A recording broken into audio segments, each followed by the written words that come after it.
Hi guys, this is Maximus Joel here. I just want to show you regarding the Nintendo DS shoulders. Basically these little shoulder things have these little springs on them and they have like a little bit of tension on there. And a lot of people say that it pops out.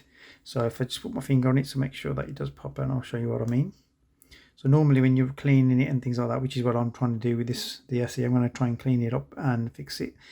So you got this little spring, and inside that spring you got that little rod that goes up and down, and sometimes these pop out and you lose them, but as long as you put them back together again like this. Now you got two little pivot points there. Then if you can see that on camera, one goes against the shoulder pad, so against here, and then once you get there you get this little bit here which is quite stiff. Now a lot of people, what they do is put it in to the hole there, so that rod that's there went into the hole. Then they try and get this tiny little spring and try and pull it back and put it into this little slot here for the tension. But I find that it's very tricky, and there seems to be a lot of people online having trouble with that. I found a quicker way of doing it. What you do is put it in an angle. So I suppose it's 90 degrees compared to where it's going to sit.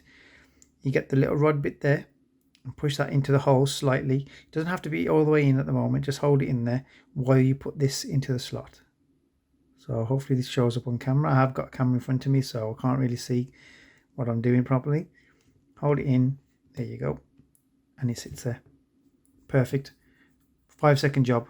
So there's a tension, it's inside the slot, the rod's in, and now that moves as it normally would.